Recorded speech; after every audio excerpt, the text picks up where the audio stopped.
نحمده ونصلي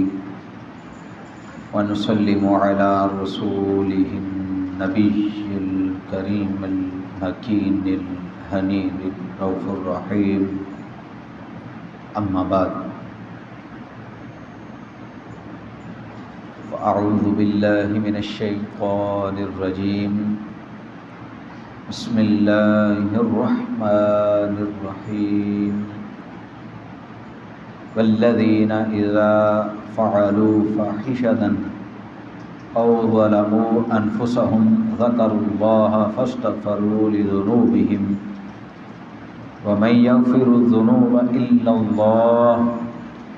ولم يصروا على ما فعلوا وهم يعلمون أو كما قال الله تبارك وتعالى في مقام آخر الصابرين والصادقين والقانتين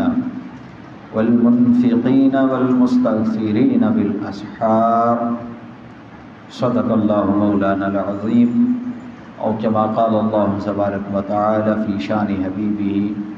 إن الله وملائكته يصلون على النبي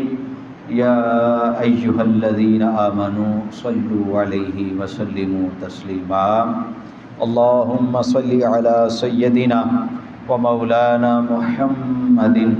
رسوله النبي الأمي وعلى آلہ واصحابہ وذریاتہ علیہم اجمعین۔ حاضرین و سامعین گرامی قدر، میں نے اب احباب کے سامنے اپنے موضوع کی مناسبت سے قرآن مجید فرقان حمید کی سورہ العمران، اس کی آیت نمبر 135 اور آیت نمبر 17، یہ دو آیات مبارکہ تلاوت کرنے کا شرف حاصل کیا ہے، جس میں اللہ رب العزت کی ذات نے جو توابین ہیں، توبہ کرنے والے جو لوگ ہیں، ان کی خصوصیات کا ذکر فرمایا ہے، اور اللہ رب العزت کی ذات نے توبہ اور استغفار کرنے کا حکم بھی فرمایا، ان کی صفات کا بیان بھی فرمایا۔ اللہ رب العزت کی ذات نے ارشاد فرمایا والذین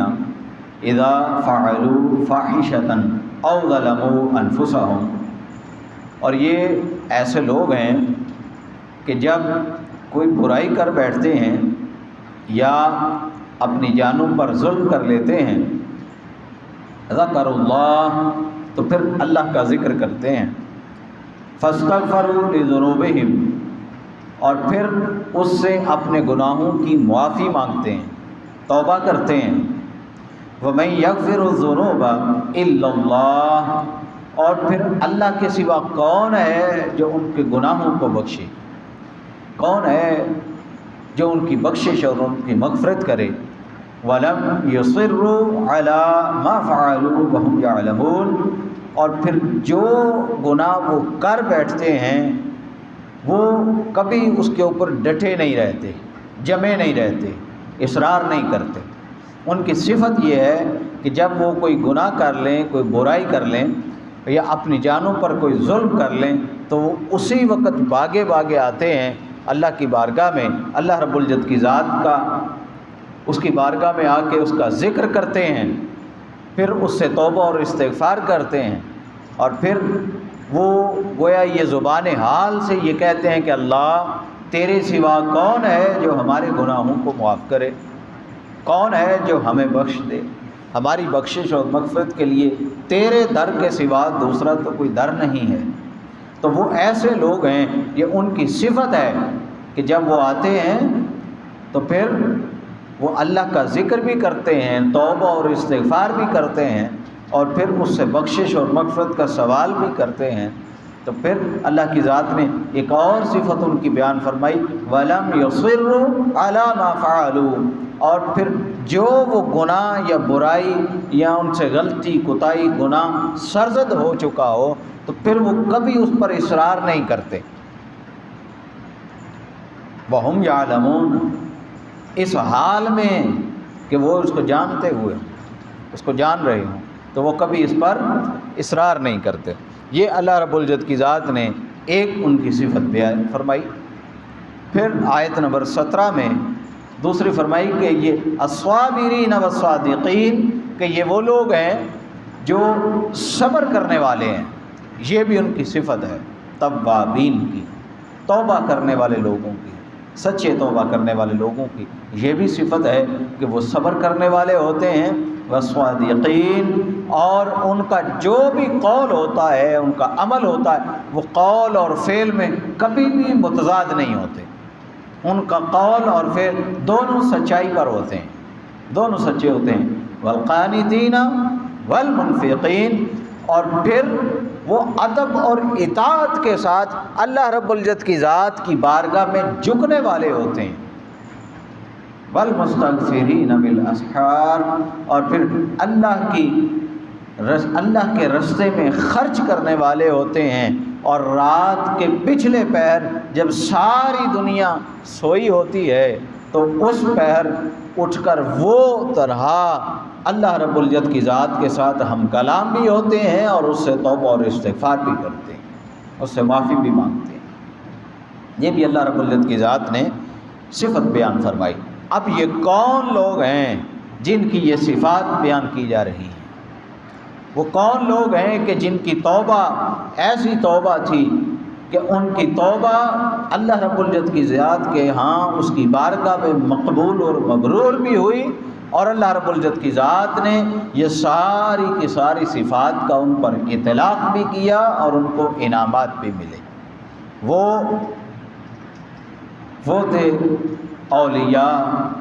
صلحاء، صالحین اور اللہ کی ذات کے مقربین۔ اس طرح پچھلا جمعہ ہم نے مقربین کے حوالے سے گفتگو کی، آج بھی ہمارا جو جمعے کا خطاب ہے انہی آیات مبارکہ کی روشنی میں اولیاء اور مقربین کی توبہ اس حوالے سے ہے۔ تو حاضرین و سامعین گرامی قدر، اللہ رب العزت کی ذات کی بارگاہ میں توبہ اور استغفار کرنا، اس کے لیے ضروری نہیں ہے کہ انسان لازمی گناہ کرے، خواہ کوئی بھی انسان ہو۔ ایون کہ آپ دیکھیں انبیاء کرام علیہم السلام ہیں، انبیاء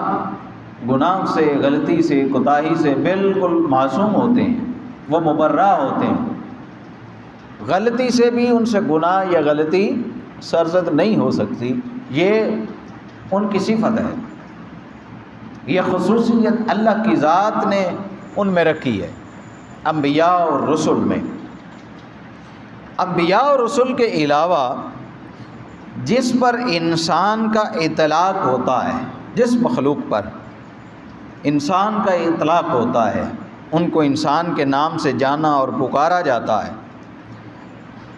انبیاء اور رسول کے علاوہ ہر انسان سے غلطی اور کوتاہی کا امکان ہر لمحہ موجود ہے،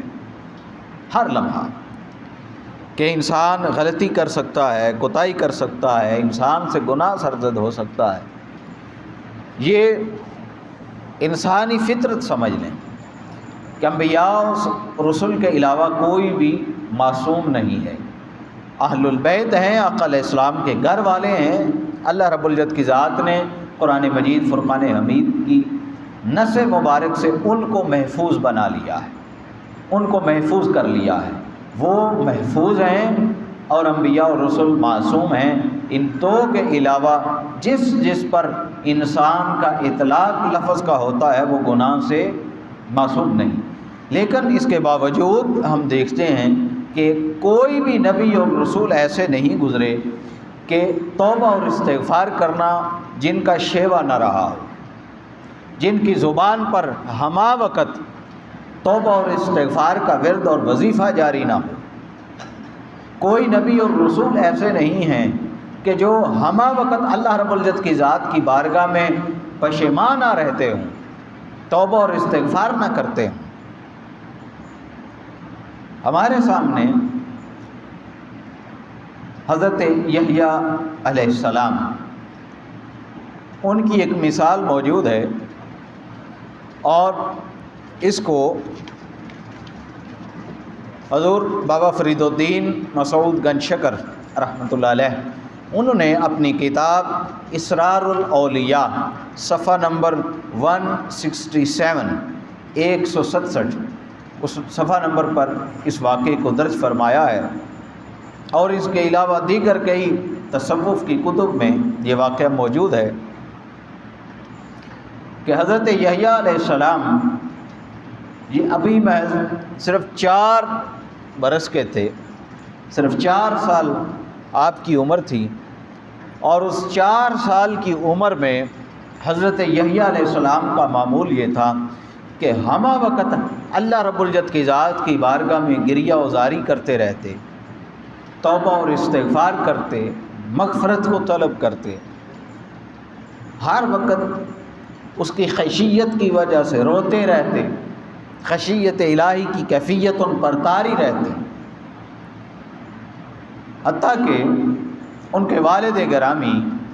حضرت سیدنا زکریا علیہ السلام وہ جب بھی کسی محفل میں یا مجلس میں ہوتے اور وہاں انہوں نے خطاب فرمانا ہوتا، گفتگو فرمانی ہوتی، تو وہ پہلے اس مجمع سے پوچھتے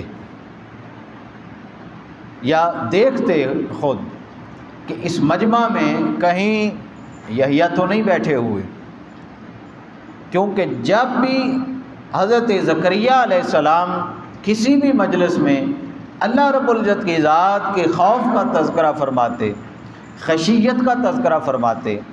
موت کا تذکرہ فرماتے، موت کے بعد اخروی زندگی کا تذکرہ فرماتے، جنت اور جہنم کا تذکرہ فرماتے، اللہ رب العزت کی ذات کے عذاب سے لوگوں کو ڈراتے،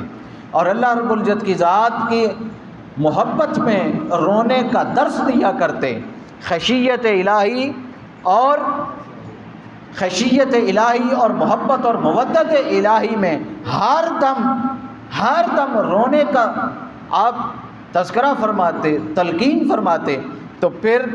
حضرت یحییٰ علیہ السلام وہ بھی اس مجمع میں جب موجود ہوتے تو چیخ مار مار کر روتے، خشیت الہی اتنی ان پر طاری ہو جاتی، اتنا روتے کہ روتے روتے بے ہوش ہو جایا کرتے، حالانکہ یہ نبی ہیں اور یہ معصوم ہیں گناہوں سے، یہ توبہ اور استغفار نہ بھی کریں تو کام چل جاتا ہے، اللہ رب العزت کی ذات نے ان کو معصوم رکھا ہے، یہ غلطی سے بھی کوئی غلطی نہیں کر سکتے، یہ مبرہ ہیں، لیکن پھر بھی معصوم ہونے کے باوجود ہمہ وقت اللہ رب العزت کی ذات کا خوف ان پر طاری رہتا ہے، وہ خشیت کے ساتھ اللہ رب العزت کی ذات کی بارگاہ میں روتے رہتے ہیں، اس کے دیدار اور اس کی ملاقات کے لیے تڑپتے رہتے ہیں۔ تو حضرت زکریا علیہ السلام نے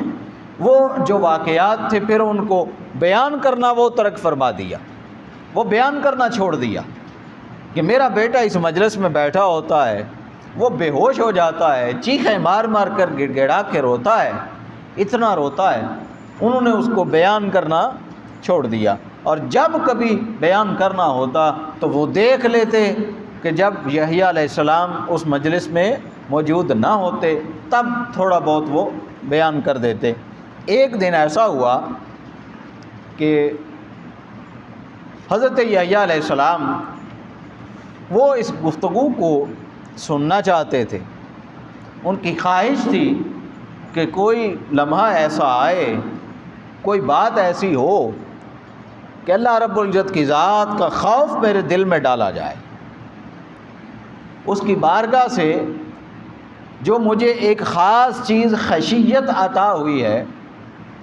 میں اس کا اظہار کر سکوں، میں اللہ کی بارگاہ میں رو سکوں، اس سے توبہ اور استغفار کر سکوں۔ تو وہ مسجد میں آئے اور ایک جو ستون تھا اس ستون کی آڑ میں وہ چھپ گئے اور چھپ کے بیٹھ گئے۔ حضرت زکریا علیہ السلام تشریف لائے، آپ منبر پر تشریف فرما ہوئے، اور مجلس میں دیکھا کہ حضرت یحییٰ علیہ السلام نظر نہیں آ رہے، تو انہوں نے وہ موضوع بیان کرنا شروع کر دیا، توبہ اور استغفار کا، خشیت الہی کا، محبت اور مودت الہی کا۔ جب وہ موضوع بیان کرنا شروع کر دیا تو اچانک حضرت یحییٰ علیہ السلام آپ ظاہر ہوئے اور آپ نے ایک بلند چیخ ماری اور بے ہوش ہو گئے، روتے روتے بے ہوش ہو گئے۔ لوگ آئے، انہوں نے اٹھا کے گھر پہنچایا، اور جب ہوش آیا روتے رہے۔ اسی حالت میں آپ اپنے گھر سے باہر نکل گئے، چھوٹے 12-13 سال کے ابھی معصوم تھے، 12-13 سال کے بچے تھے، تو روتے روتے اسی کیفیت میں اپنے گھر سے نکل گئے، جنگلات میں اور پہاڑوں میں غار میں جا کے پناہ لے لی۔ 3 دن تک پہاڑ کے غار میں رہے، توبہ اور استغفار کرتے رہے، روتے رہے خشیت الہی کے ساتھ، والدین ڈھونڈتے رہے، حتیٰ کہ ڈھونڈتے جب اس غار میں پہنچے اور اپنے والدین کے پاؤں کی آہٹ سنی تو حضرت یحییٰ علیہ السلام وہ سمجھے کہ شاید اللہ کی ذات کا حکم آ گیا ہے، شاید اللہ کی ذات کا حکم آ گیا ہے، ملک الموت آ گئے۔ تو حضرت یحییٰ علیہ السلام اسی طرح سجدے میں اپنا سر رکھ کے روتے جا رہے ہیں اور کہتے ہیں، فرماتے ہیں کہ اے ملک الموت ذرا سے ٹھہر جا، مجھے تھوڑی سی مہلت دے دے کہ میں جاؤں اور گھر جا کے اپنے والدین سے معافی مانگ لوں، میں اپنے والدین کو بتا لوں، ان سے معافی مانگ لوں، پھر میری روح قبض کر لینا۔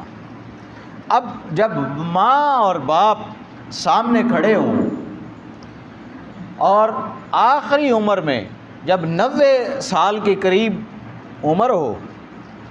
اور اس عمر میں جا کے اللہ کی ذات ایک ہی بیٹا عطا فرمائے،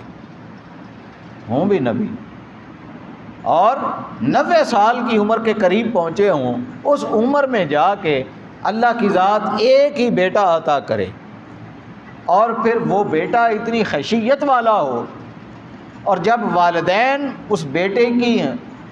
خیریت دریافت کرنے اور اس کو دیکھنے کے لیے اس کے پاس پہنچیں تو بیٹا روتا ہوا یہ کہہ دے کہ اے ملک الموت ٹھہر جا، ذرا تھوڑی سی مہلت دے دے، میں اپنے گھر والوں کو بتاؤں، میں اپنے ماں باپ کو بتاؤں۔ آپ تصور کریں کہ وہ جو والدین ہیں جن کو 90 سال کی عمر میں جا کے ایک بیٹا ملا، اور ابھی وہ بیٹے کی عمر بھی 12-14 سال ہے، اور وہ بیٹا اس کیفیت اور اس حالت میں ہے، تو کیا یہ جملے سن کے والدین کا کلیجہ نہیں پھٹ گیا ہوگا؟ ان والدین کے دل پر کیا گزری ہوگی؟ لیکن قربان جائیں کہ ان کے دل بھی محبت الہی کے ساتھ معمور تھے، ان کے دلوں میں بھی محبت الہی کوٹ کوٹ کر بھری ہوئی تھی۔ وہ کہنے لگے بیٹے ہم ملک الموت نہیں ہیں، ہم تیرے والدین ہیں، تیرے ماں باپ ہیں، بیٹے آؤ گھر چلیں۔ اٹھایا، گھر لے گئے، گھر جا کے والدہ نے کہا کہ بیٹے آپ تو معصوم ہیں، چھوٹے ننھے بچے ہیں، آپ سے کوئی غلطی بھی نہیں ہوئی، کوئی گناہ بھی سرزد نہیں ہوا، آپ تو معصوم ہیں، آپ کیوں اتنا روتے ہیں؟ آپ نہ بھی اتنا روئیں، نہ توبہ استغفار کریں، نہ اتنی محنت اور مشقت کریں تو بھی آپ سے پوچھا نہیں جائے گا، تو بھی آپ کے اوپر کسی قسم کا کوئی سوال نہیں اٹھایا جائے گا، تو بیٹے آپ کیوں ایسا کرتے ہیں،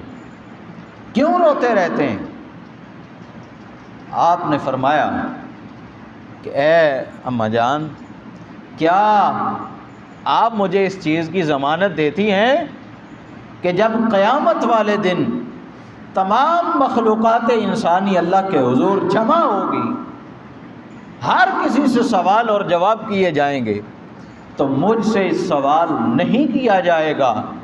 میرے رونے کے متعلق کہ تو نے توبہ اور استغفار کیوں نہیں کی، تو نے ہماری محبت کا دم کیوں نہیں بھرا، تو ہماری خشیت میں کیوں نہیں روتا رہا؟ آپ مجھے ضمانت دے دیں کہ مجھ سے یہ سوال نہیں کیا جائے گا۔ ماں نے کہا بیٹے میں معذور ہوں، میں اس کی ضمانت نہیں دے سکتی۔ جب والدہ نے یہ فرمایا تو عرض کرنے لگے اماں جان اگر آپ اس چیز کی ضمانت نہیں دے سکتی، اگر آپ یہ ضمانت نہیں دے سکتی کہ قیامت والے دن مجھ سے سوال نہیں ہوگا، تو پھر آپ خدا را مجھے کبھی بھی رونے سے منع نہ کریں، کبھی بھی اللہ کے حضور خشیت کے ساتھ پیش آنے سے مجھے منع نہ کریں، مجھے اس کی بارگاہ میں رونے دیں، توبہ اور استغفار کرنے دیں۔ پھر والدین تھے، نہلایا دھلایا، کھانا دیا، کھانا کھلایا، لباس پہنایا، تھوڑی دیر کے لیے بیٹھے اور بیٹھے بیٹھے نیند آ گئی، سو گئے۔ حضرت یحییٰ علیہ السلام جب وہ بیٹھے بیٹھے سو گئے، نیند آ گئی، تو اچانک ایک آواز آئی، اور آواز اللہ رب العزت کی ذات کی طرف سے آئی کہ اے یحییٰ، کیا اب تو ہمیں بھول گیا ہے؟ کیا اب تو ہمیں بھول گیا ہے؟ کیا اب تجھے آخرت یاد نہیں رہی؟ اے یحییٰ، اب اتنا ہمیں بھول گیا ہے کہ اب تجھے نیند بھی بڑے آرام کی آ رہی ہے، بڑے آرام سے سو رہا ہے، اتنا غافل ہو گیا ہے۔ جب یہ آواز آئی کانوں میں اللہ رب العزت کی ذات کی طرف سے، اسی لمحے چیخ مار کے اٹھ کھڑے ہوئے، اپنے بستر سے اٹھے، اور پھر اللہ رب العزت کی ذات کے ہجر میں، فراق میں روتے ہوئے، گریہ وزاری کرتے ہوئے پھر جنگلوں کی طرف چلے گئے، پھر جنگلوں کی طرف چلے گئے۔ یہ معمول ہے اس شخص کا، اس انسان کا، کہ جو انسان گناہ جس سے ہو ہی نہیں سکتا، پھر اگر وہ توبہ نہ کرے، استغفار نہ کرے، وہ اس طرح نہ روئے، ہر وقت اللہ رب العزت کی ذات کی بارگاہ میں گڑ گڑاتا نہ رہے، تو بھی اس سے کوئی سوال و جواب نہیں ہوں گے، پھر بھی اس سے کوئی سوال نہیں کیا جائے گا، اس کی طبیعت پر کوئی بوجھ ہی نہیں آئے گا۔ یہ اس شخص کا عمل ہے کہ جو یہ سارے معمول نہ بھی کرے تو خیر صلاح، کوئی پریشانی نہیں، لیکن ان کا عمل یہ ہے۔ آقا علیہ الصلوۃ والسلام کے جو معمول ہیں وہ میں آپ سب کو پہلے بھی کئی دفعہ بتا چکا ہوں کہ آقا علیہ السلام ساری رات اللہ رب العزت کی ذات کی بارگاہ میں کھڑے رہتے، توبہ اور استغفار کرتے رہتے، حتیٰ کہ آقا علیہ السلام کی مبارک ٹانگیں سوج جاتی، سوزش آ جاتی، ورم آ جاتا پاؤں میں، اتنا آقا علیہ السلام کھڑے رہتے اور روتے اتنا کہ آقا علیہ السلام کے سینہ اقدس سے ایسی ہچکیوں کی آواز آتی کہ جیسے کوئی ہنڈیا ابل رہی ہو۔ یہ آقا علیہ السلام کا معمول رہا ہے۔ اب اولیاء کی طرف آتے ہیں۔ حضرت فضیل بن عیاض رضی اللہ تعالیٰ عنہ رحمۃ اللہ علیہ بہت بڑے اللہ کے ولی ہو گزری، بہت بڑے ولی اللہ تھے۔ ولایت حاصل ہونے سے پہلے یہ ایک بہت بڑے ڈاکو تھے، بہت بڑے ڈاکو تھے۔ جو کوئی قافلہ کہیں سے گزرتا تو یہ ہر قافلے کو لوٹتے، قافلوں کو لوٹنے والے تھے، سربراہ تھے۔ ایک دن ایسا آیا کہ چھپ کے جنگل میں بیٹھے ہیں رستے میں کہ قافلہ آیا، اور قافلہ آ کے تو وہاں رکا۔ ان میں سے کسی نے کہا کہ ہم بیت اللہ کی طرف جا رہے ہیں، ہم حج یا عمرے کے لیے جا رہے ہیں، اور ہمارے پاس سامان بھی تھوڑا ہے، تو جس جگہ ہم رک گئے ہیں، آرام کرنے کے لیے بیٹھے ہیں، سنا ہے کہ یہاں ایک بڑا مشہور و معروف ایک بہت بڑا ڈاکو رہتا ہے، فضیل اس کا نام ہے، اور وہ ہر قافلے کو لوٹ لیتا ہے۔ اگر ہمارا بھی قافلہ اس نے لوٹ لیا تو پھر ہم بیت اللہ کی طرف کیسے جائیں گے؟ ہم اپنا سفر کیسے مکمل کریں گے؟ پھر ہمارا کیا بنے گا؟ انہوں نے یہ بات کی، اور ادھر ایک شخص کی آواز ان کے کانوں میں گونجی۔ وہ آواز کیا تھی؟ وہ آواز تھی الم یعن للذین آمنوا ام تخشع قلوبہم لذکر اللہ، کیا اہل ایمان پر،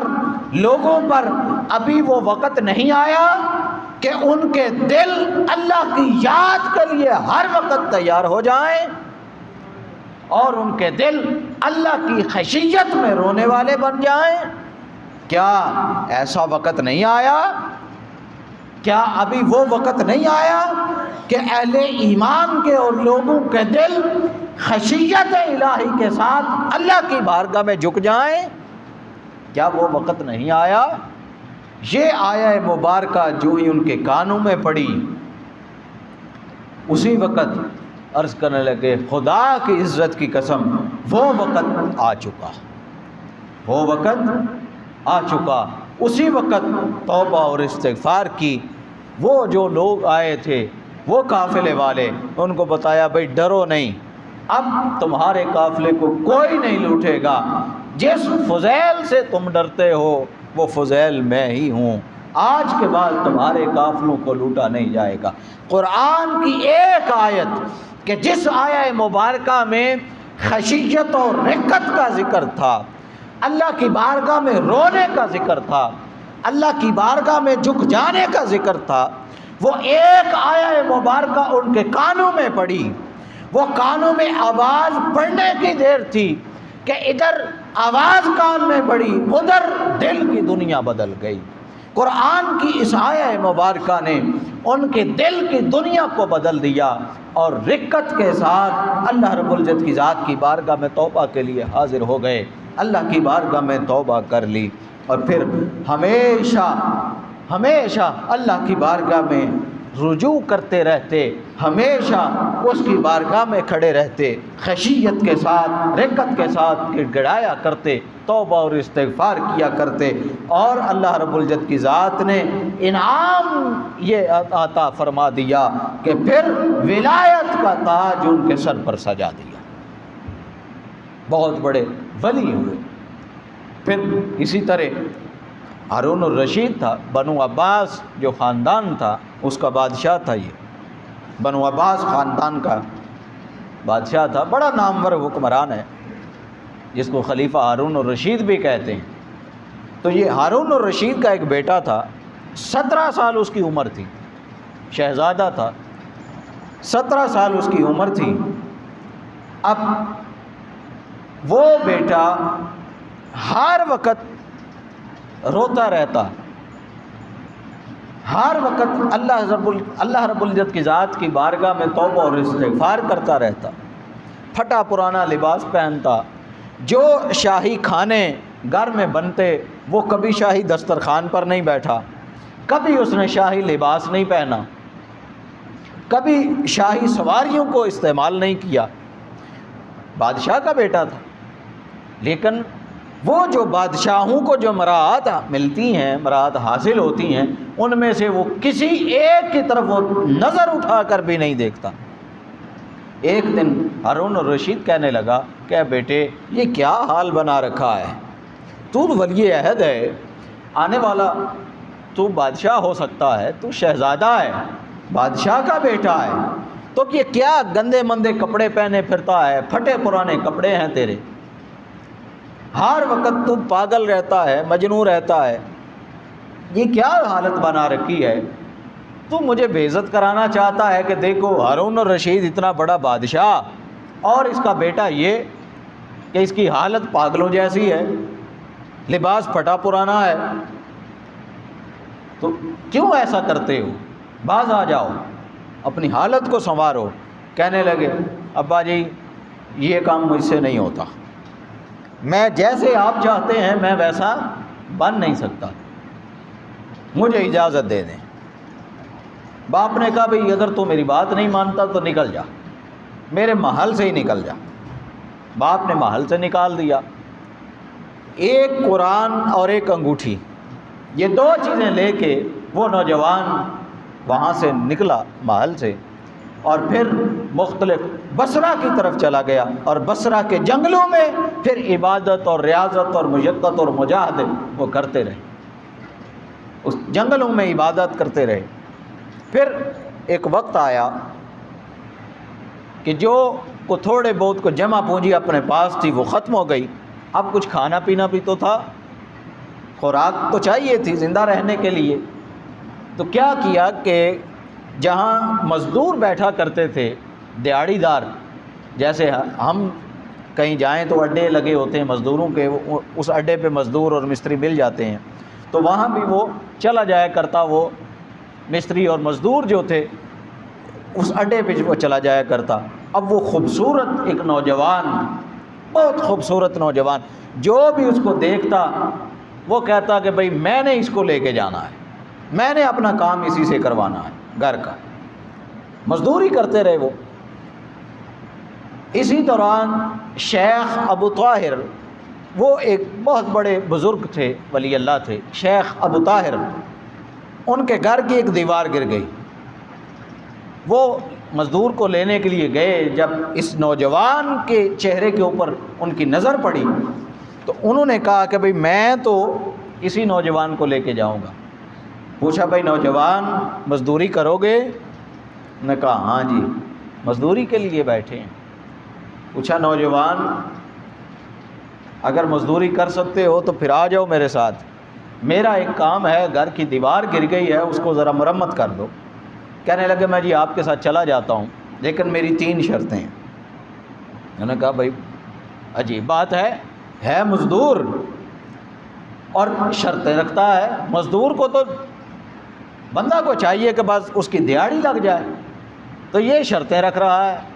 پوچھا بھائی کیا شرطیں ہیں؟ اس نے کہا 3 شرطیں یہ ہیں، پہلی یہ ہے کہ میں مزدوری جو کروں گا اس کا معاوضہ صرف 1 درہم لوں گا، صرف 1 درہم معاوضہ لوں گا، نہ اس سے کم لوں گا اور نہ اس سے زیادہ، صرف 1 درہم لوں گا۔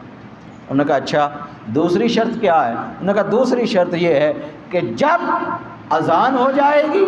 اسی لمحے اپنا کام چھوڑ کے میں باجماعت نماز ادا کروں، تو مجھے نماز سے نہیں روکے گا۔ یہ دوسری شرط ہے۔ انہوں نے کہا جی منظور ہے۔ انہوں نے کہا تیسری شرط؟ انہوں نے کہا تیسری شرط یہ ہے کہ جتنی مجھ میں طاقت ہے، جتنی اللہ کی ذات نے ہمت اور طاقت دی ہے، اس طاقت اور ہمت سے بڑھ کے تو مجھ سے کام نہیں لے گا، میری طاقت سے زیادہ مجھ پر بوجھ نہیں ڈالے گا۔ انہوں نے کہا جی منظور ہے، آ جاؤ۔ لے آئے، اب وہ کام بتا دیا۔ اب وہ نوجوان، وہ بادشاہ کا بیٹا،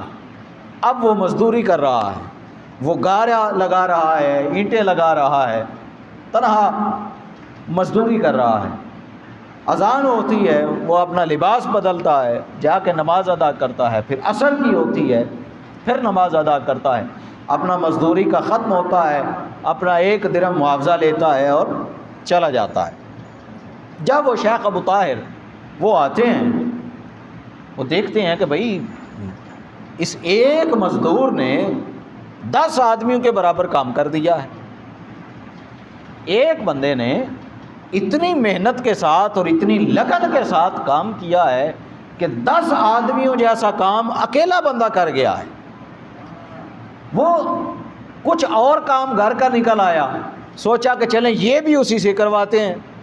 پھر اڈے پہ گئے، جا کے پوچھا بھئی وہ کل والا مزدور؟ انہوں نے کہا جی وہ کل والا مزدور ہر روز نہیں ملتا، وہ ہر روز نہیں ملتا۔ انہوں نے پوچھا جی کب ملتا ہے؟ انہوں نے کہا جی وہ ہفتے میں صرف 1 دن ملتا ہے، پورے ہفتے میں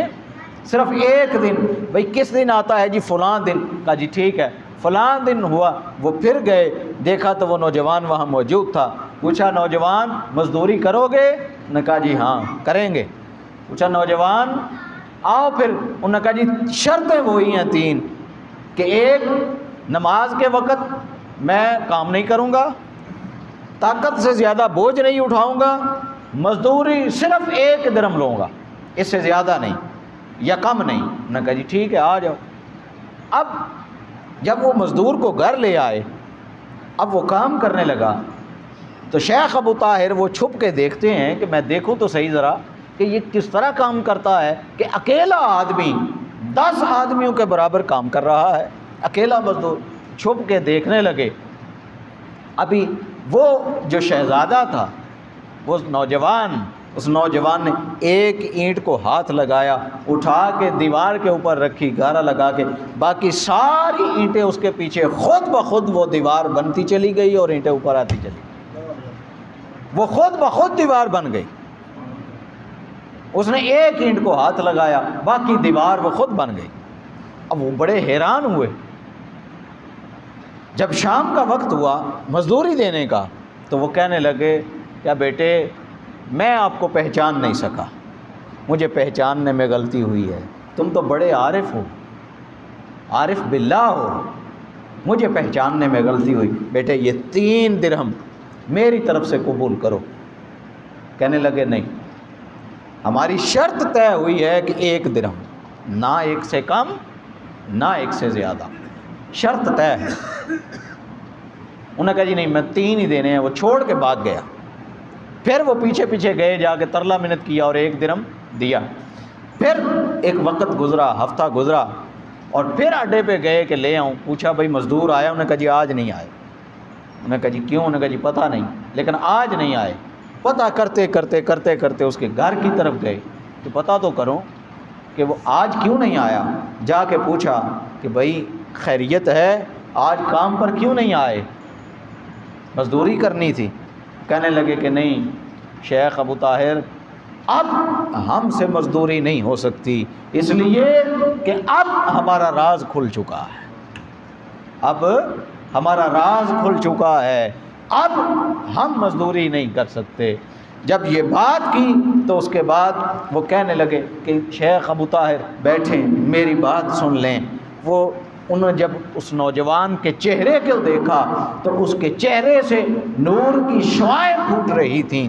اور اس کے چہرے پر نور چمک رہا تھا۔ اس چمکتے ہوئے نور کو دیکھتے ہی شیخ ابو طاہر سمجھ گئے کہ اب یہ نوجوان اللہ کے حضور پیش ہونے والا ہے، اب اس کے پاس زیادہ وقت نہیں ہے۔ تو ادھر بیٹھے بات ہوئی، اس نوجوان نے کہا کہ میں اس سے پہلے بتانا نہیں چاہتا تھا، لیکن یہ 2 چیزیں ہیں، ایک انگوٹھی ہے ایک قرآن ہے، یہ ہارون الرشید کے پاس لے جانا اور ہارون الرشید کو جا کے کہنا کہ ایک مسکین آدمی تھا، اس کے پاس یہ 2 چیزیں تھیں، آپ کی 2 آپ کی امانتیں تھیں، وہ مسکین آدمی یہ 2 چیزیں آپ کے سپرد کر کے اب اس دنیا سے چلا گیا ہے، جس لباس میں میں ہوں اسی میں مجھے دفنا دینا، کوئی لباس میرا تبدیل نہ کرنا۔ وہ فوت ہو گیا، نوجوان باتیں کر کے دفنا دیا، دونوں چیزیں لیں اور چلے گئے ہارون الرشید کے پاس۔ جا کے اسے ساری وہ بات بتائی۔ ہارون الرشید کہنے لگا کیا آپ نے ہاتھوں سے خود دفن کیا ہے؟ انہوں نے کہا جی ہاں میں خود دفنا کے آیا ہوں۔ ہارون الرشید کہنے لگا اپنے ہاتھ دیں۔ ہارون الرشید نے ہاتھ چومے اور بولنے لگا کہ مجھے اس قبر پر لے جاؤ جہاں دفن کیا ہے۔ قبر پہ گیا، قبر پہ جا کے اپنے بیٹے سے معافی مانگی، کچھ عرض گزار کی، کچھ راز و نیاز کیا، اور پھر رات کو جب سویا، ہارون الرشید جب رات کو سویا تو دیکھا کہ جنت میں ایک محل ہے اور اس محل سے نور نکل رہا ہے اور ایک نورانی تخت اس محل کے اندر لگا ہے، اس کا بیٹا اس تخت پر براجمان ہے، بیٹھا ہوا ہے۔ پوچھا بیٹے تجھ پر کیا بیتی، اللہ کی ذات نے کیا معاملہ کیا تیرے ساتھ؟ وہ کہنے لگا ابا جان اچھا وقت گزر رہا ہے، بہت اچھا وقت گزر رہا ہے، اتنا اچھا وقت گزر رہا ہے کہ ہر وقت اللہ رب العزت کی ذات اپنا وہ خشیت کی وجہ سے، رقت کی وجہ سے، اس رونے کی وجہ سے اللہ کی ذات نے اپنے قرب میں مجھے جگہ عطا فرما دی ہے۔ میں ہمیشہ اس کے قرب میں رہتا ہوں، اس کے پڑوس میں رہتا ہوں، اور ہر روز اللہ کی ذات مجھ سے پوچھتی ہے کہ نوجوان بتا کیا تو مجھ سے راضی ہے؟ جو کچھ میں نے عطا کر دیا کیا تو اس پر مجھ سے راضی ہے؟ میں کہتا ہوں ہاں اے میرے رب، میں تیری اس عطا پر تجھ سے راضی بھی ہوں، تیرا شکر بھی ادا کرتا ہوں۔ پھر وہ مالک فرماتا ہے اچھا اگر تو مجھ سے راضی ہے تو پھر میرے اور قریب آ جا، پھر میرے اور قریب آ جا، حتیٰ کہ اللہ رب العزت کی ذات ہر وقت مجھے اپنے قرب میں جگہ عطا کر دیتی ہے، ہر وقت اپنے قرب میں رکھتی ہے۔ یہ کس وجہ سے نوجوانوں؟ صرف اس وجہ سے کہ وہ نوجوان 17 سال کا 16 سال کا نوجوان، اس نے اپنی جوانی اللہ کے حضور توبہ اور استغفار میں گزاری۔ اس کے لیے یہ جو نورانی تخت ہے، یہ جو محل ہے، جو اللہ کا قرب ہے، کس وجہ سے؟ کہ اپنے ان نوجوانی کے عالم کو، اس جوانی کی عمر کو، ان جوانی کے ایام کو اللہ کی محبت میں گزارا ہے، اللہ کی خشیت میں روتے ہوئے گزارا ہے۔ اب پوچھتے ہیں باری تعالیٰ، یہ تو تھا وہ شخص کہ جسے تو نے انعام سے نوازا، اے باری تعالیٰ ہم اگر توبہ کریں، رجوع کریں تیری طرف، ہم اگر استغفار کریں تو باری تعالیٰ ہمیں کون کون سے انعامات سے نوازے گا، ہمیں کیا کیا عطا کرے گا۔ اللہ کی ذات فرماتی ہے، آؤ میرا قرآن کھولو اور سورہ ہود کھولو، آیت نمبر 3 کھولو، اس میں میں نے اپنا وعدہ بتا دیا ہے۔ وعدہ کیا ہے؟ وَإِنِ اسْتَغْفِرُوا رَبَّكُمْ ثُمَّ تُوبُوا إِلَيْهِ يُمَتِّعْكُمْ مَتَاعًا حَسَنًا إِلَىٰ أَجَلٍ مُّسَمًّى وَيُؤْتِ كُلَّ ذِي فَضْلٍ فَضْلَهُ۔ لوگو، جو شخص آ کر اپنے رب سے مغفرت طلب کر لیتا ہے، پھر اس کے حضور توبہ اور استغفار کر لیتا ہے سچے دل سے، پھر ایک وقت معین تک، یعنی جب تک وہ زندہ ہے، جب تک دنیا میں اس کی زندگی ہے، تب تک اللہ رب العزت کی ذات کبھی کسی چیز کی اسے کمی نہیں آنے دے گا۔ متاعًا حسنا، ہر متاع اور ہر حسن اللہ کی ذات اسے عطا کر دے۔ دنیا میں جو وہ چاہے گا اللہ کی ذات اسے عطا کر دے گی، اِلیٰ اجل مسمى، حتیٰ کہ اس کا وقت مقرر آ جائے، وہ اللہ کی بارگاہ میں چلا جائے۔ اور پھر اللہ رب العزت کی ذات ذی فضل فضلہ، اور ہر جو فضیلت ہے، ہر فضیلت کے اوپر اللہ کی ذات اس کو مزید فضیلت دیتی رہے گی۔ یہ اس کے لیے ہے کہ جو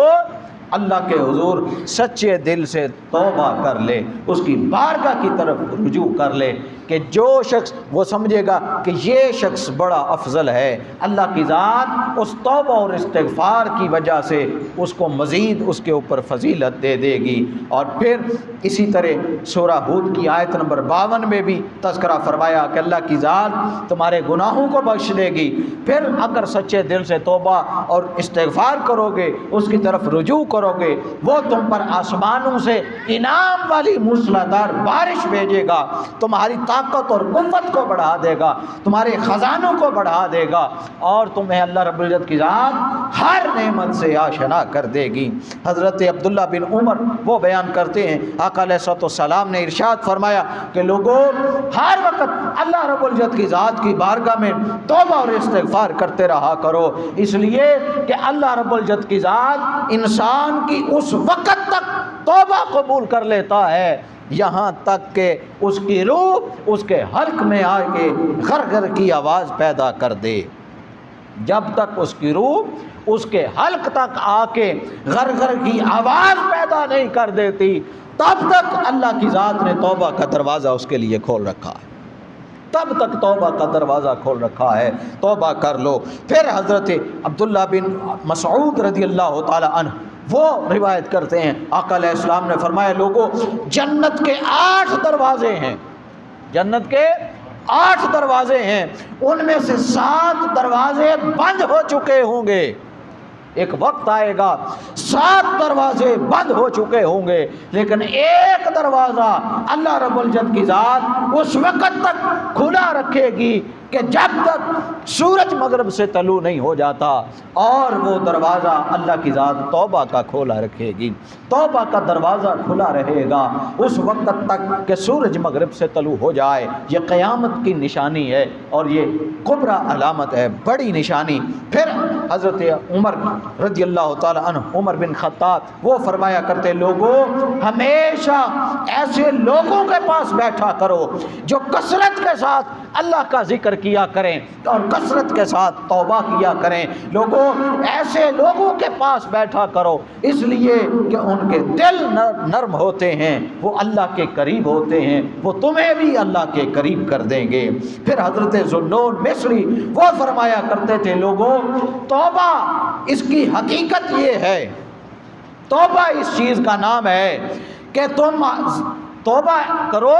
تو زمین کی تمام فراخیاں، زمین جتنی مرضی کشادہ ہو جائے، تمہیں اپنے جرم کے بدلے میں وہ زمین تنگ محسوس ہونے لگے، تمہیں پتہ چلے کہ میں نے جو گناہ کیا، جو غلطی کی، یہ زمین مجھ پر تنگ ہو گئی ہے، باوجود فراخی کے تمہارا نفس تمہیں تنگ کر دے، سمجھ لو اللہ کی ذات نے تمہیں سچی توبہ عطا کر دی ہے۔ حضرت داؤد علیہ السلام ان کا بھی یہی فرمان رہا ہے، یہی نصیحت رہی ہے۔ حضرت ابراہیم الاطرش رحمۃ اللہ علیہ وہ فرمایا کرتے تھے کہ ہم بغداد میں حضرت معروف قرخی رحمۃ اللہ علیہ ان کی صحبت اور سنگت میں بیٹھا کرتے تھے۔ ایک دن ان کے ساتھ ہم چلے اور چلتے چلتے ہم دجلہ کے کنارے پر پہنچے، اور پھر اس وقت ہم نے دیکھا کچھ نوجوان تھے، وہ نوجوان کشتی میں بیٹھے دجلہ کے میں سفر کرنے لگے، اور ان کے ہاتھوں میں وہ گانے بجانے والے اوزار تھے، وہ گانا گا رہے تھے، کچھ بجا رہے تھے، شراب پی رکھی تھی انہوں نے اور وہ شراب میں مست تھے۔ تو ہم نے حضرت معروف قرخی سے عرض کی کہ حضور آپ ان کے لیے بد دعا کر دیں کہ یہ آپ کے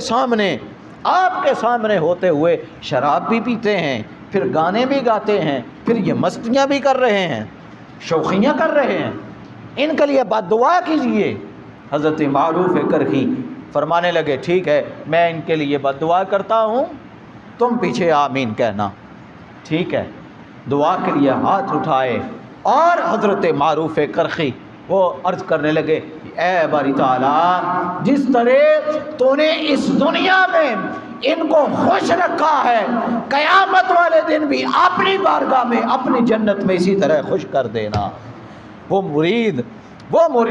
وہ کہنے لگے حضور ہم نے کہا کہ آپ ان کے لیے بد دعا کر دیں، آپ نے ان کے لیے دعا کر دی کہ ان کو جنت میں خوش رکھ۔ فرمانے لگے لوگوں اگر میں بد دعا کر دیتا ان کو توبہ کا موقع نہ ملتا، ممکن ہے یہیں اللہ کی ذات ان کو غرق کر دیتی، ان کی روح قبض ہو جاتی، ان کو توبہ کا موقع بھی نہ ملتا۔ اب جو میں نے یہ کہا کہ یا اللہ ان کو جنت میں بھی ایسے خوش رکھنا، جنت میں بھی اسی طرح یہ شوخیاں کرتے رہیں، موج اور مستیاں کرتے رہیں، یہ تیری شراب طہور پیتے رہیں، اس کی وجہ یہ ہے کہ اب اللہ رب العزت کی ذات جنت میں یہ سب ان کو دینے کے لیے دنیا میں توبہ کی توفیق عنایت فرما دے گی۔ جب دنیا میں توبہ کر لیں گے تو پھر اللہ رب العزت کی ذات یہ ساری خوشیاں جنت میں ان کا مقدر کر دے گی۔ لوگوں یہ ولی اولیاء صوفیاء یہ تصوف کے اسباق ہیں، یہ اولیاء صلحاء اور صالحین کے اعمال ہیں۔ اولیاء اور صوفیاء اور صلحاء حضرت مجدد الفیسانی رحمۃ اللہ علیہ وہ فرمایا کرتے تھے کہ لوگوں اہل اللہ ہونے کی نشانی یہ ہے، اہل اللہ وہ شخص کہلوا سکتے ہیں کہ جن کا ظرف زمین جتنا ہو، جن کی عطا سورج اور آسمانوں جتنی ہو، اور جن کے سینے سمندر جتنے گہرے ہوں، وہ اہل اللہ کہلوانے کے لائق ہیں۔ لوگوں نے پوچھا حضور یہ کیسے ممکن ہے؟ فرمانے لگے کہ سورج اور آسمان کی خصوصیت یہ ہے کہ وہ جب برسنے لگتا ہے، روشنی دینے لگتا ہے، تو نہ بادل برستے ہوئے یہ دیکھتے ہیں کہ یہ زمین کافر کی ہے، یہ مسلمان کی ہے، اس پر برسنا ہے، اس پر نہیں برسنا۔ بارش کبھی یہ نہیں دیکھتی، بارش ہر زمین پر برابر برستی ہے۔ سورج روشنی دیتا ہے، وہ کبھی نہیں دیکھتا کہ یہ زمین کفار کی ہے، اس کو روشنی نہیں دینی، یہ مسلمانوں کی ہے، اس کو روشنی دینی ہے۔ سورج کبھی تقسیم نہیں کرتا۔ ہمیشہ ولی وہ ہے کہ جس کی عطا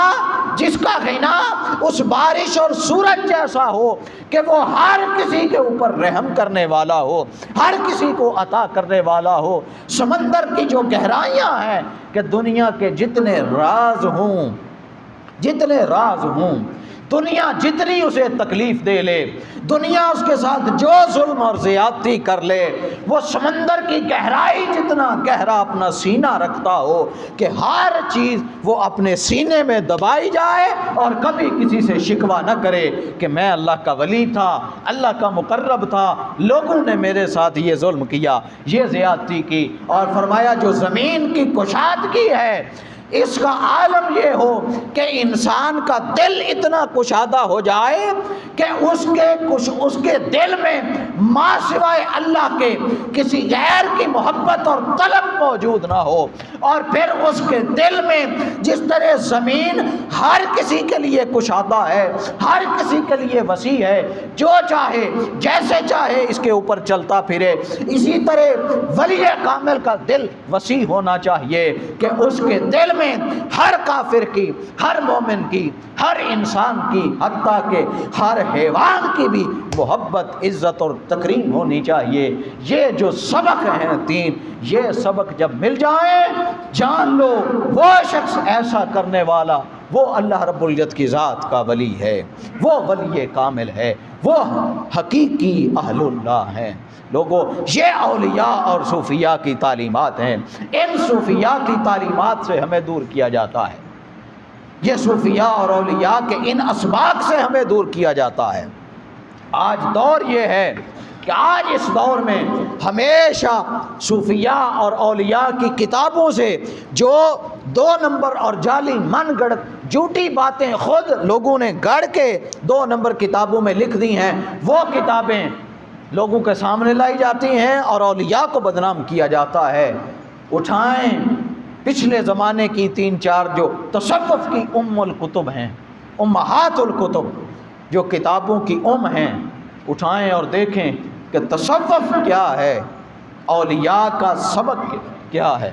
صوفیاء کا سبق کیا ہے، صوفیاء کی رہنمائی کیا ہے۔ تصوف حقیقتاً وہ رستہ ہے کہ جو آپ کو صراط مستقیم پر چلاتا ہے، اور اسی صراط مستقیم پر چلاتا چلاتا اللہ رب العزت کی ذات کی بارگاہ میں لا کھڑا کرتا ہے۔ یہ اللہ اور اللہ کے رسول کی بارگاہ سے جوڑنے والا رستہ ہے، یہ الگ کرنے والا رستہ نہیں ہے۔ لوگوں، ہمیشہ اللہ کی بارگاہ سے جڑے رہو، اولیاء صلحاء صالحین کی بارگاہ سے جڑے رہو، ہمیشہ توبہ اور استغفار کرتے رہو، اور ہمیشہ اللہ رب العزت کی ذات کی بارگاہ میں کھڑے ہو کر اس کے حضور